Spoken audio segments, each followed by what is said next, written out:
Hello cricket ప్రేమికులారా, మళ్ళీ మరోసారి అదే పరిస్థితి. సెకండ్ ఓడిఐ లాగే థర్డ్ ఓడిఐ గురించి కూడా ఏం చెప్పాలో అర్థం కావడం లేదు. క్రికెట్ అనేది నాలాంటి మనలాంటి క్రికెట్ ప్రేమికులందరికీ ఒక ఎమోషన్. దేశానికి క్రికెట్ ఆడాలని మనలో చాలామంది ఆశపడుంటారు, కానీ వివిధ కారణాల వల్ల ఆ స్థాయికి వెళ్ళలేకపోయాం.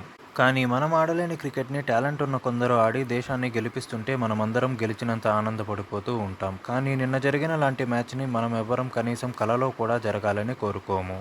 అంత దారుణంగా ఓడిపోయాం నిన్న జరిగిన థర్డ్ ఓడిఐ మ్యాచ్లో. శ్రీలంక టీమే కదా ఈజీగా గెలిచేస్తాం అనుకున్నాం, కానీ వాళ్ళు గెలవడమే కాకుండా మన టీంలోని లోపాలను ప్రపంచానికి ఎత్తి చూపించినట్టు అయింది ఈ సిరీస్లో. స్పిన్ బౌలింగ్ ఆడలేక ఇంత దారుణంగా ఓడిపోతామని ఎవరూ ఊహించి ఉండరు. స్పిన్ బెటర్గా ఆడే దేశాలలో ఒకటైన ఇండియా ఆ స్పిన్ని ఆడలేక ఓడిపోయామంటేనే ఆలోచించడానికి కాస్త కష్టంగా ఉంది. ఈ సిరీస్లో మన ప్లేయర్స్ పర్ఫార్మెన్స్ చాలా పూర్గా అనిపించింది. ఈజీగా గెలవాల్సిన ఫస్ట్ మ్యాచ్ డ్రా అయింది. మరోసారి ఈజీగా గెలిచేస్తాం అనుకున్న సెకండ్ మ్యాచ్ని ఏకంగా ఓడిపోయాం. ఇక థర్డ్ మ్యాచ్ గురించి అయితే ఎంత తక్కువ మాట్లాడుకుంటే అంత మంచిది అనిపించేలా ఉంది. కానీ మనం ఎక్కడ తప్పు చేశామో, ఎలా ఓడిపోయామో తెలుసుకోవాలి కదా. మ్యాచ్ వివరాల్లోకి వెళ్లే ముందు నాది ఒక రిక్వెస్ట్. మీకు కనుక ఈ వీడియో నచ్చితే ప్లీజ్ లైక్ చేసి సబ్స్క్రైబ్ చేసుకోండి. ఒకవేళ నచ్చకపోతే కమెంట్స్లో చెప్పండి. ఏం బాగాలేదో, ఎందుకు బాగాలేదో, ఏమైనా మార్చుకోవాలా అని సజెస్ట్ చేయండి.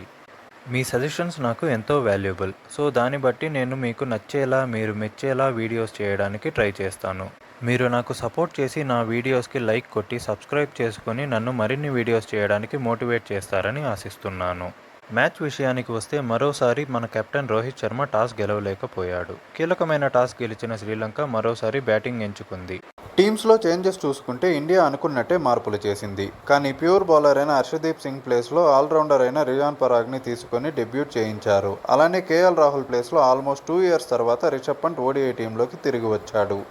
శ్రీలంక టీం చూసుకుంటే అఖిల ధనంజయాన్ని పక్కకు పెట్టి తీక్షణాన్ని టీంలోకి తీసుకున్నారు. టాస్ ఓడిపోయి బౌలింగ్కు వచ్చిన ఇండియాకు మొదటి నుండే మంచి స్టార్ట్ రాలేదు. రోహిత్ శర్మ కూడా ఈ మ్యాచ్లో కెప్టెన్గా సరిగ్గా రాణించలేకపోయాడు. మ్యాచ్ బిగినింగ్ నుంచి ఎక్కువ రన్స్ ఇచ్చిన సిరాజ్తో 9 overs వేయించాడు. కానీ పవర్ ప్లేలో మంచిగా బౌలింగ్ చేసిన దూబేతో మాత్రం మళ్లీ ఓవర్ వేయించలేదు. సరే, దూబే పార్ట్ టైం బౌలర్, మళ్లీ రన్స్ ఇచ్చే ఛాన్స్ ఉందని వేయించలేదు అనుకుందాం. కానీ రెగ్యులర్ బౌలర్ అయిన సుందర్ మంచి ఎకానమీతో బౌలింగ్ చేసినప్పటికీ పూర్తి కోటా వేయించలేదు.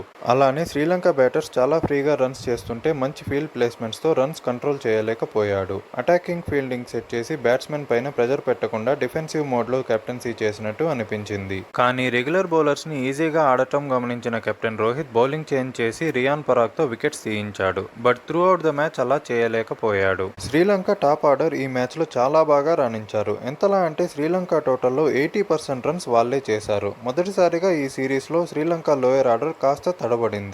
ఫస్ట్ వికెట్కు అవిష్క ఫెర్నాండో, నిశంక కలిసి 89 రన్స్ పార్ట్నర్షిప్ చేశారు. 45 రన్స్ చేసిన నిశంకాని అవుట్ చేసి అక్షర్ ఇండియాకు ఫస్ట్ బ్రేక్ త్రూ అందించాడు. ఆ తర్వాత మళ్లీ శ్రీలంక బ్యాటర్స్ చాలా జాగ్రత్తగా పిచ్ కండిషన్స్ను యూజ్ చేసుకుంటూ వికెట్స్ పడకుండా 15 overs పాటు ఆడి 82 రన్స్ పార్ట్నర్షిప్ యాడ్ చేశారు.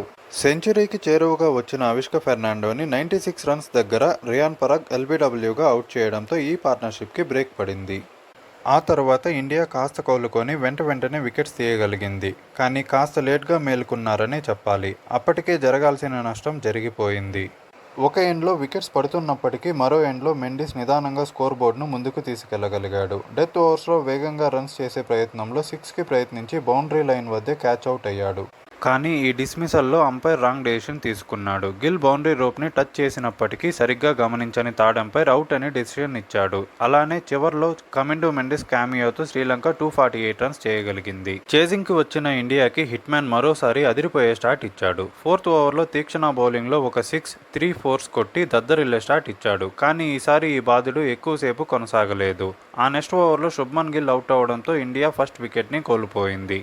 ఇక్కడ మొదలైన వికెట్స్ పతనం చివరి వరకు ఆగలేదు. రెగ్యులర్ ఇంటర్వెల్స్లో వికెట్స్ కోల్పోయాం. మొదట్లో చెప్పినట్టు స్పిన్ని ఆడలేక అందరూ చేతులెత్తేశారు. ఫస్ట్ ఇన్నింగ్స్లో పిచ్కి, సెకండ్ ఇన్నింగ్స్లో పిచ్కి చాలా డిఫరెన్స్ వచ్చింది. అయినా కూడా బ్యాట్స్మెన్ కాస్త రెస్పాన్సిబుల్గా ఆడుంటే ఇంత ఘోరంగా ఓడిపోయే వాళ్ళం కాదు అని నా ఫీలింగ్. మీరేమంటారో కామెంట్స్లో చెప్పండి. శుభ్మన్ గిల్ అవుట్ అయిన తర్వాత కాస్త స్లో అయిన రోహిత్ స్కోరింగ్ రేట్ ఇంక్రీజ్ చేయాలని షాట్కి ట్రై చేసి 35 రన్స్కి అవుట్ అయ్యాడు. తర్వాత నెంబర్ 4లో వచ్చిన రిషబ్ పంత్ చాలా కేర్లెస్గా షాట్కి ట్రై చేసి స్టంప్ అవుట్ అయ్యాడు. ఆ సిచ్యువేషన్లో అలా షాట్ ఆడటం అసలు అనవసరం. లెఫ్ట్ హ్యాండ్ బ్యాటింగ్తో స్పిన్ని కౌంటర్ చేస్తాడు అనుకుంటే సిల్లీగా అవుట్ అయిపోయాడు. వెంటనే విరాట్ కోహ్లీ స్పిన్ బౌలింగ్లో తడబడుతూ మరోసారి ఎల్బీడబ్ల్యూగా అవుట్ అయ్యాడు. ఒకప్పుడు కోహ్లీకి ఇప్పుడు కోహ్లీకి చాలా డిఫరెన్స్ ఉంది. అప్పట్లో కోహ్లీ స్పిన్ బౌలర్స్ని చాలా కాన్ఫిడెంట్గా అటాక్ చేసేవాడు. కానీ రీసెంట్ ఇయర్స్లో స్పిన్ ఆడటానికి బాగా స్ట్రగుల్ అవుతున్నాడు. పేస్ బౌలింగ్లో ఎంత కాన్ఫిడెంట్గా ఆడుతాడో స్పిన్ బౌలింగ్కి వచ్చేటప్పటికి ఎందుకో కాన్ఫిడెంట్గా ఆడలేకపోతున్నాడు. కోహ్లీ టెక్నిక్లో ఎలాంటి లోపం లేదు, కానీ మిస్ అవుతున్నదల్లా వింటేజ్ కోహ్లీలో ఉండే కాన్ఫిడెన్స్ మాత్రమే. రీసెంట్ డేస్లో కోహ్లీ బ్యాటింగ్ చూస్తుంటే స్పిన్ని ఫేస్ చేస్తున్నంతసేపు ఎక్కడ అవుట్ అయిపోతామో అనే భయంతోనే ఆడుతున్నట్టు అనిపిస్తూ ఉంది. అదే మైండ్ సెట్లో పదే పదే ఒకే విధంగా స్పిన్ బౌలింగ్కి అవుట్ అయిపోతూ ఉన్నాడు. తరువాత చెప్పడానికి పెద్దగా ఏమీ లేదు. బ్యాట్స్మెన్ రావడం, అవుట్ అవ్వడం, పెవిలియన్కి వెళ్లడం ఇదే జరిగింది చివరిదాకా. మధ్యలో డెబ్యూటెంట్ అయిన రియాన్ పరాగ్ కాస్త బెటర్గా ఆడుతున్నాడు అనుకునే లోపే సిల్లీ మిస్టేక్ చేసి అవుట్ అయ్యాడు. క్లియర్గా వికెట్స్ పైకి వస్తున్న బాల్ని లీవ్ చేసి క్లీన్ బౌల్డ్ అయ్యాడు. అలా ఎలా చేశాడో నాకైతే ఇప్పటికీ అర్థం కావడం లేదు. మళ్ళీ చివర్లో వాషింగ్టన్ సుందర్ కాస్త కౌంటర్ అటాక్ చేస్తూ బ్యాటింగ్ చేశాడు. బట్ అప్పటికే అంతా అయిపోయింది.